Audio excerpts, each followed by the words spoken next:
Good evening dear parents, teachers and students. As you know, इस साल से CBSE grade 10th के लिए 2 एग्जामिनेशन स्टार्ट कर रहा है, जिसको लेकर स्टूडेंट्स और पेरेंट्स में काफ़ी कन्फ्यूजन है। सो मेरे पास एक लिस्ट है क्वेश्चंस की जो स्टूडेंट्स और पेरेंट्स ने पूछे हैं। उसके बेस पे I am going to clarify all right. So first is जो 2 एग्जाम्स है, first will be in the month of Fab. It will start in Fab and end in March, जो कि डेट शीट आपके पास already आ चुकी है। जो second है वो in the month of May, right. So बहुत ज़रूरी है हमें ये जानना कि ये 2 एग्जामिनेशंस क्यों कर रहे हैं, सीबीएसई ऐसा क्यों कर रही है, राइट।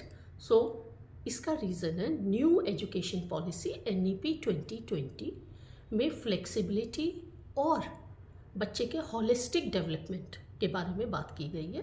सो ये जो अभी एग्जामिनेशन पैटर्न है ये in alignment to that. Now second reason is कि बच्चे के ऊपर स्ट्रेस रिड्यूस हो सके।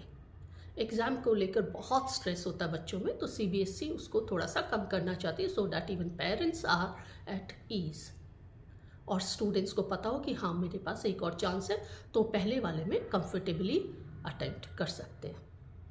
And the third reason for this is to have better learning outcomes.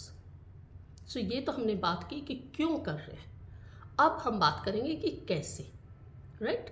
क्या क्या अदर डाउट्स हैं वो इसके बेस पे मैं आपको बताती हूँ। LOC, कुछ पेरेंट्स ने पूछा कि मैम LOC फिर सेकेंड टाइम होगी। नो, LOC एक ही बार होगी। इंटरनल एग्जाम्स और प्रैक्टिकल्स भी 1 टाइम होंगे। क्लियर। नाउ अगर बच्चा फर्स्ट एग्ज़ाम नहीं देता और किसी भी रीज़न से और वो सेकेंड एग्ज़ाम में अपेयर होना चाहता है, is it possible? So the answer is no. अगर बच्चा फर्स्ट एग्ज़ाम नहीं देता तो वो सेकेंड में अपेयर नहीं हो सकता। So first exam is compulsory. So first exam में अगर बच्चा 1, 2 या इवन 3 सब्जेक्ट्स में फेल हो जाता है तो वो सेकेंड एग्ज़ाम में इम्प्रूव कर सकता है, पासिंग मार्क्स ला सकता है। 1 सेकेंड इज़ कि अगर बच्चे को लगता है कि मेरे फर्स्ट एग्ज़ाम में इतने अच्छे मार्क्स नहीं आए जितने मैं चाहता हूँ या ला सकता हूँ या सकती हूँ, so what they will do, they can appear in the second exam. So in a way जो सेकेंड एग्ज़ाम है वो आप उसको बोल सकते हैं इम्प्रूवमेंट एंड कंपार्टमेंट, दोनों के लिए है, राइट। नाउ इज़ कि कुछ पेरेंट्स ने पूछा कि मैम जो स्पोर्ट्स वाले स्टूडेंट्स हैं उनके लिए, सो यस, यहाँ पर सीबीएसई ने उन बच्चों का बहुत ध्यान रखा है जो स्पोर्ट्स के में हैं, इन्वॉल्व हैं, स्पोर्ट्स करते हैं, उनके लिए इसमें छूट है कि अगर वो फर्स्ट एग्ज़ाम नहीं देते तो वो सेकेंड एग्ज़ाम में अपेयर हो सकते हैं, राइट। अब नेक्स्ट क्वेश्चन इज़ कि मैम अगर बच्चा फर्स्ट एग्ज़ाम में 3 से ज़्यादा सब्जेक्ट्स में फेल हो जाता है तो क्या होगा? तो बच्चा सेकेंड एग्ज़ाम में अपेयर नहीं हो सकता, उसको नेक्स्ट ईयर एग्ज़ाम देना पड़ेगा, राइट। सो आप सेकेंड टाइम में ओनली अगर 3 सब्जेक्ट्स में फेल हैं तो आप अपेयर हो सकते हैं और पास हो सकते हैं।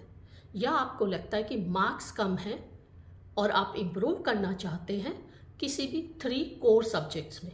Core subjects means English, Hindi, math, science and social science. So किसी भी 3 कोर सब्जेक्ट्स में आप दोबारा से अपेयर हो सकते हैं और इम्प्रूव कर सकते हैं। क्लियर। सो अब नाउ नेक्स्ट इसी से रिलेटेड क्वेश्चन है कि मैम अगर फर्स्ट में बच्चे के मार्क्स आ गए 85 और सेकंड में आ गए 72 तो कौन से मार्क्स लगेंगे? सो जो भी मार्क्स ज़्यादा है, जैसे यहाँ पर 85 ज़्यादा है तो 85 ही वैलिड होगा, वो ही मार्क्स लगेंगे, ठीक है। जो दैट मीन्स अगर फर्स्ट में ज़्यादा है तो वो लगेंगे, अगर सेकंड में ज़्यादा है तो वो लगेंगे। See how liberal CBSE is, it's all student friendly, right. अब इसी से रिलेटेड है कि अगर आपने फर्स्ट एग्ज़ाम में आप पास हो गए, ठीक है, सब में, और आपने दोबारा से इम्प्रूवमेंट के लिए किया और आप फेल हो जाते, तो क्या होगा? तो इन दैट केस आपको पास माना जाएगा, क्योंकि आपके फर्स्ट में आप पास हैं, फर्स्ट एग्जाम में, सेकंड में किसी सब्जेक्ट में फेल हो गए, नेवर माइंड। सो मीन्स जिसमें एग्जाम में आपके ज़्यादा मार्क्स हैं वो ही कंसीडर किए जाएंगे। आई होप यहाँ तक आपको क्लियर है। अब नाउ नेक्स्ट इज कि मैम एग्ज़ाम्स का क्या होगा अगर फर्स्ट में फेल है, तो क्या होगा? तो मैंने आपको बता दिया क्या होगा, वो सेकेंड एग्ज़ाम के लिए अपीयर नहीं हो सकता, उसको नेक्स्ट ईयर ही एग्ज़ाम देना पड़ेगा। क्लियर? और जो भी रिज़ल्ट आएगा, अब ये इसका क्या है, बहुत फास्ट रिज़ल्ट आएगा इस बार। आप देखिए क्या होगा, जो फेब में एग्ज़ाम्स हो रहे हैं ना, फेब और मार्च में, उसका रिज़ल्ट मिड अप्रैल तक आ जाएगा, राइट? लेकिन जो एग्ज़ाम का है वो आपको मार्कशीट, रिपोर्ट कार्ड नहीं मिलेगी, आपके डिजी लॉकर के ऊपर वो मार्क्स आ जाएंगे, ठीक है?